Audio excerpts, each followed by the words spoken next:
The smoke rose from the hillside every morning, thin and gray against the winter sky. There was no cabin, no soddy, no dugout that anyone could see. Just smoke rising from the frozen grass like the breath of the earth itself. Alderman Vernon Cobb had searched that hillside 3 times. He had walked every inch of it, looking for the structure that had to be there, looking for the girl who had to be hiding somewhere. He had found nothing but snow and dead grass and that thin wisp of smoke that seemed to come from nowhere at all. "The girl is dead," he told the town council in December. "Froze out there somewhere. The smoke must be, I don't know, some kind of natural phenomenon. Gas escaping from the ground. The girl is gone." But Sina Lindahl was not gone. She was 15 feet below Alderman Cobb's boots, lying in her bed, listening to him walk across her roof. She was warm. She was fed. She was alive. And when the blizzard came in March, the blizzard that would kill hundreds across the territory, she would save every single person who had laughed at the smoke from nowhere. Sina had been 17 years old when her father died, killed by a horse that spooked at a rattlesnake. Eric Lindahl had been a good man, a careful man, a man who had brought his daughter from Norway when she was 6 years old and raised her on the Dakota prairie with all the skills she would need to survive. He had also been a man with poor judgment in women. His second wife, Greta, had seemed kind enough before the wedding. After Eric's death, she revealed what she truly was. "This homestead is mine now," Greta told Sina 3 days after the funeral. "The law says a widow inherits. You're not my daughter. You're not my responsibility. Get out." Sina was 17, alone, with no family and no friends who would risk Greta's spite by taking her in. The town of Havenwood watched her walk away from her father's homestead with nothing but the clothes on her back and the knowledge in her head. Alderman Vernon Cobb was the first to speak. "That's what happens when you don't raise your children properly," he said, loud enough for everyone to hear. "A decent girl would have made herself useful to her stepmother. A decent girl wouldn't be wandering the prairie like a vagrant." Tell us in the comments where you're watching from today, and let us know. Have you ever been judged by someone who didn't know your story? Sina's father had taught her many things, but the most important lessons had come from old Niels Bergman, the Norwegian bachelor who had homesteaded this land 30 years before there was a town. Niels had built the first sod house in the territory. Not a soddy that sat on top of the ground, but a true dugout, carved into the south face of a hill where the winter sun would warm the entrance and the earth itself would provide insulation. He had learned the technique from the Lakota, who had shown him how to build shelters that were invisible to enemies, shelters that could disappear completely under a blanket of snow. "The earth stays the same temperature all year," Niels had told Sina when she was 12 years old and helping her father repair their barn. 55 degrees, give or take. Doesn't matter if it's 40 below outside. The earth remembers summer, and it keeps that warmth until summer comes again. He had shown her how to cut sod blocks that would hold together, how to angle the entrance so water would drain away, how to build a chimney that looked like nothing more than a pipe sticking out of the ground, how to create a home that was completely invisible from above. Sina had listened carefully. She hadn't known then that she would need every word. 3 days after Greta threw her out, Sina found old Niels at his own homestead, 5 miles from town. "I need to learn what you taught my father," she said. "I need to build into the earth." Niels studied her for a long moment. Then he nodded. "There's a hill on the edge of your father's old claim, the part that Greta doesn't know about. The part Eric never bothered to file because he thought it was worthless. 30 acres of nothing but grass and hillside. It's yours if you want it. She'll come looking for me. She won't find you, not if you build right. The old man smiled, showing teeth worn down by decades of hard bread and harder living. Come, I'll show you where to dig. They started in October, when the ground was still soft enough to work. Sina dug while Niels supervised, his old hands too arthritic to hold a shovel, but his mind still sharp enough to remember every detail of the technique. They cut into the south face of the hill, excavating a space that was 12 feet wide and 20 feet deep, with walls of packed earth that would never burn and never blow away. Word spread quickly in a town like Havenwood. The Lindahl girl was digging into a hillside, people said, living like an animal, building herself a burrow like a prairie dog. Alderman Vernon Cobb led the first party to investigate. They rode out to the hillside in late October, a dozen men on horseback, expecting to find the girl squatting in a hole in the ground. They found nothing. The dugout entrance was hidden behind a fold in the hill, invisible from the direction they approached. The chimney pipe was buried under a pile of rocks that looked natural. The only sign that anyone had been there was the faint smell of smoke that lingered in the cold air. "She's not here," one of the men said. "She was here," Cobb insisted. "Look at the disturbed earth. Someone's been digging."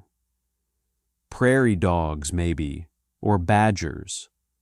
They searched for an hour, walking the hillside, looking for any sign of habitation. They walked right over Sina's roof without knowing it was there. They stood 10 feet from her door without seeing the entrance hidden behind the rocks. When they finally left, Cobb was furious. "The girl is up to something. Mark my words. No decent person hides like that. She's probably stealing from the farms around here, living off what she can take. If you're enjoying this story of hidden survival, hit that subscribe button right now and stay with me, because what happens next will change everything you think you know about who was really prepared for the winter of 1887. Through November and December, Sina continued to build. Old Niels visited when he could, bringing supplies she couldn't make herself.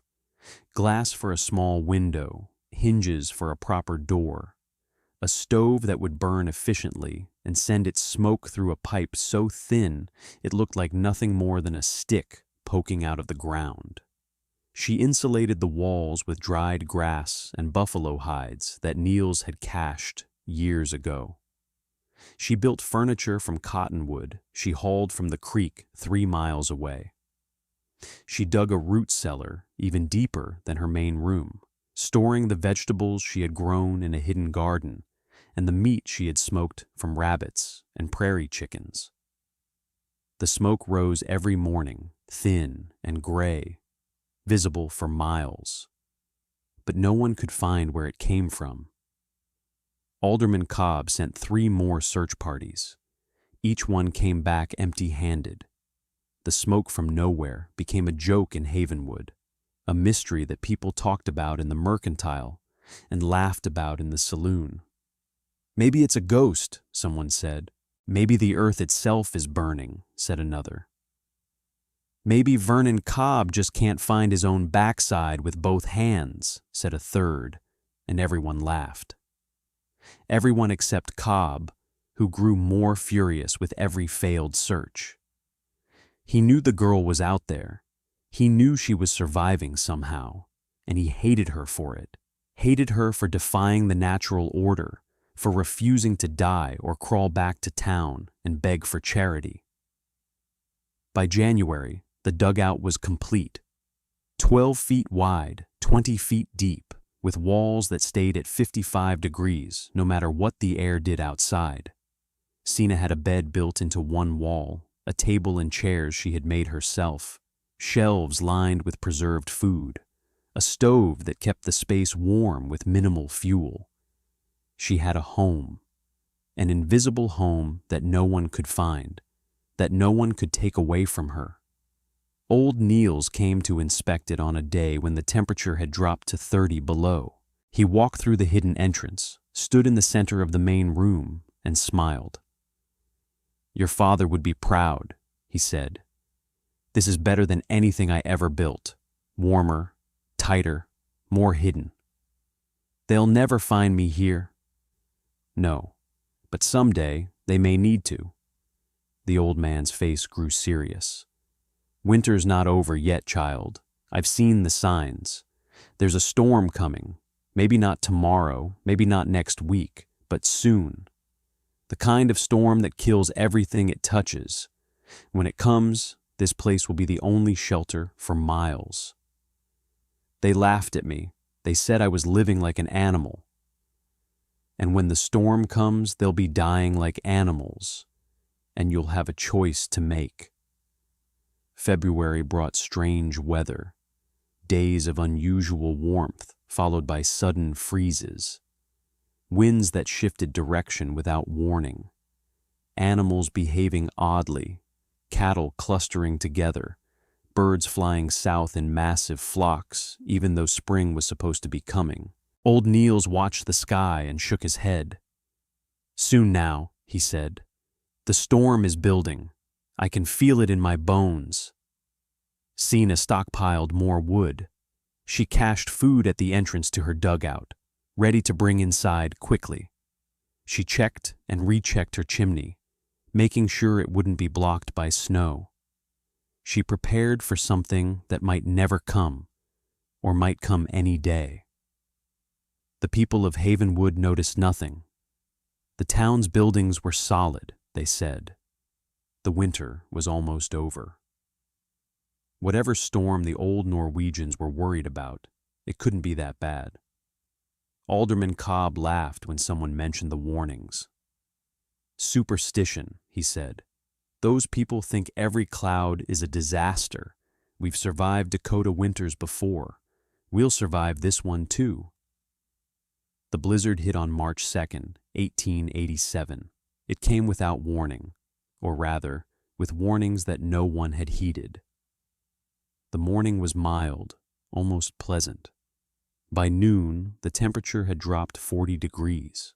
By evening, the wind was howling at 60 miles per hour, and the snow was falling so thick that you couldn't see your hand in front of your face.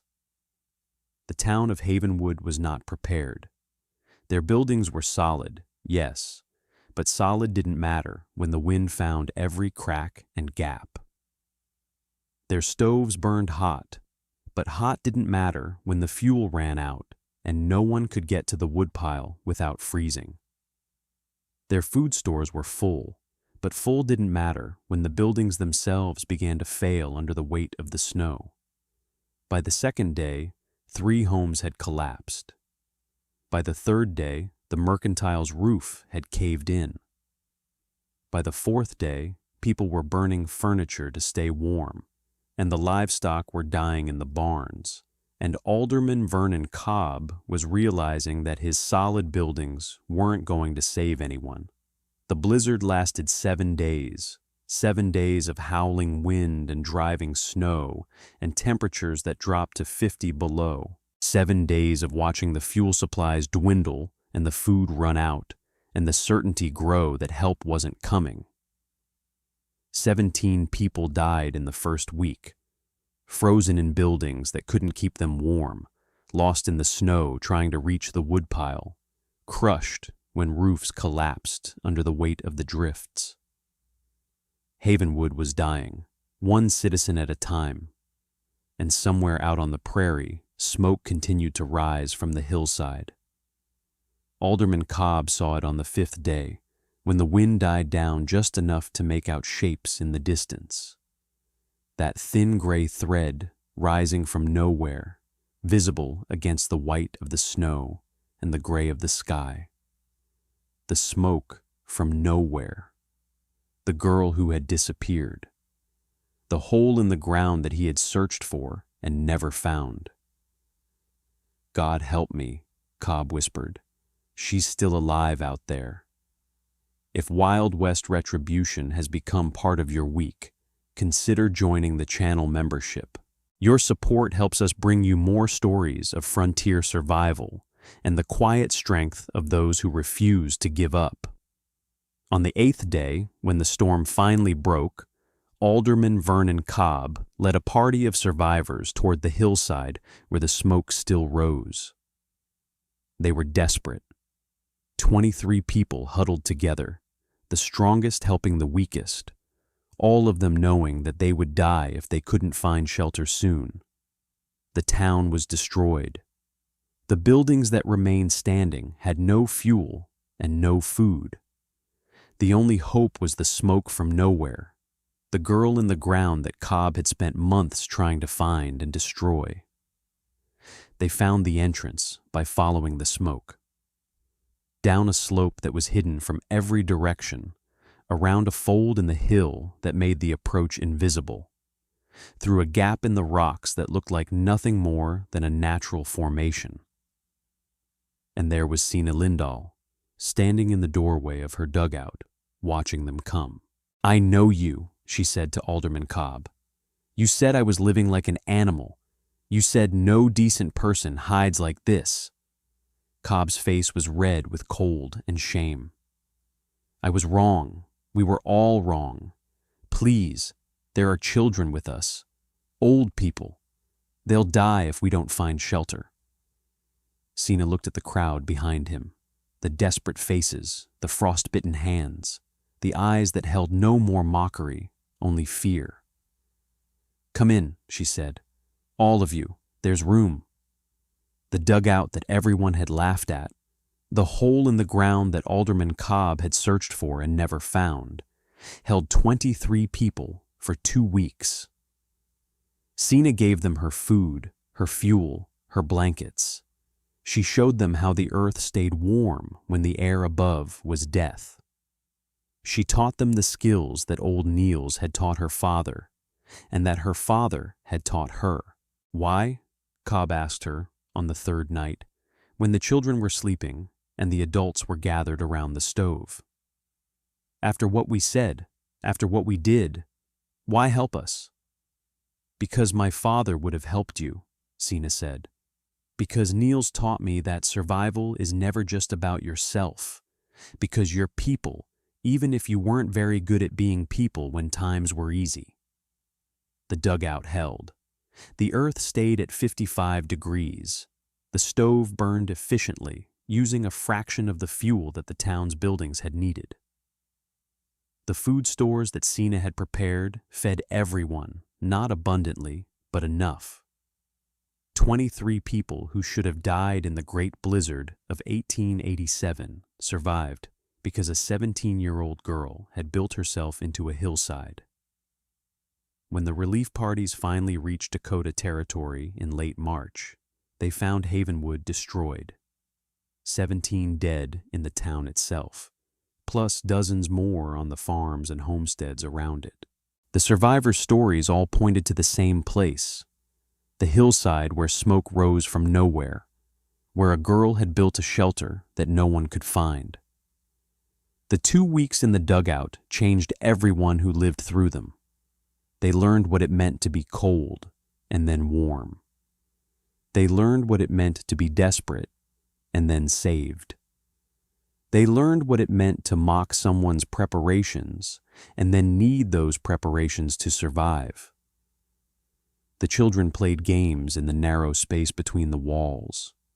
The adults told stories to pass the time. Everyone shared what they had, ate what they were given, and thanked God and Sina Lindahl for every day they woke up still breathing. Old Niels was among the survivors. He sat in the corner of the dugout he had helped design, watching Sina manage the crisis with calm efficiency. And he smiled. "Your father would be proud," he said again. "I'm proud.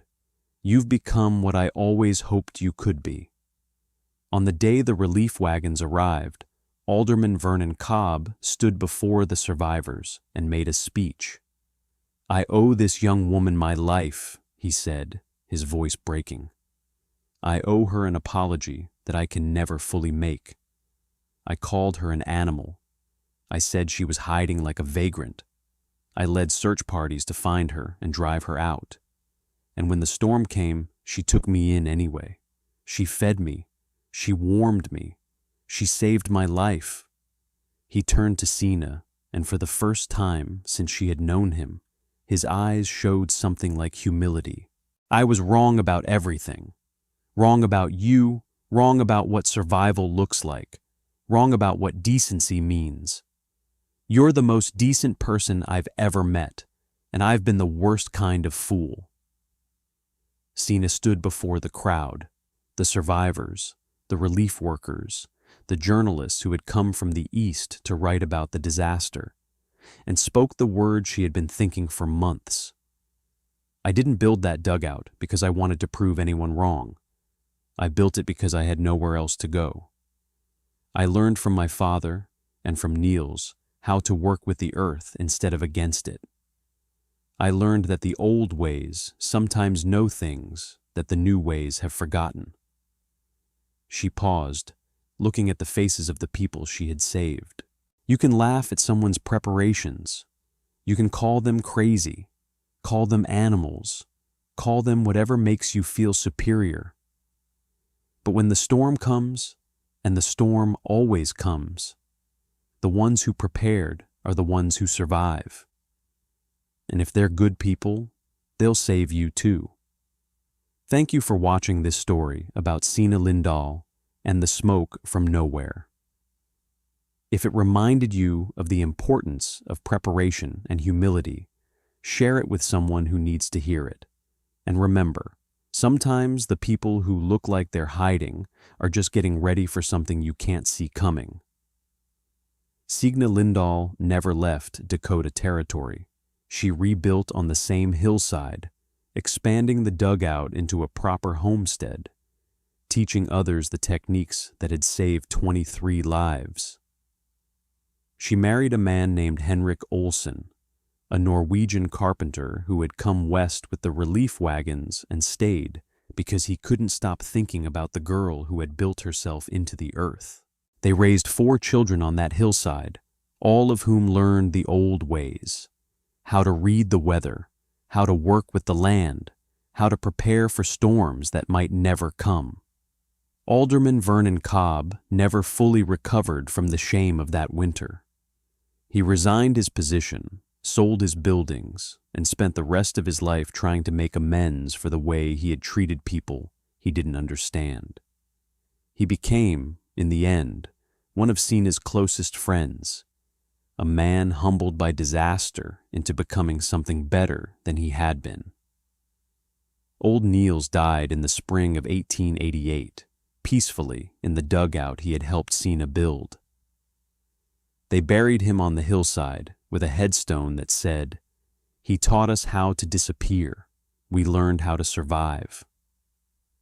The phrase "smoke from nowhere" entered the vocabulary of the Dakota settlers, meaning any preparation that looks like madness until you need it. When someone was mocked for their caution, for their stockpiles, for their underground shelters, the old-timers would shake their heads and say, "Remember the smoke from nowhere. Remember Sina Lindahl." Some stories end with revenge. This one ends with something better. A young woman who was cast out, who built herself into the earth, who saved the lives of everyone who had laughed at her, not because she wanted vindication, but because that's what decent people do. Subscribe to Wild West Retribution for more stories of frontier wisdom and quiet vindication. The smoke may rise from nowhere, but there's always someone keeping the fire burning.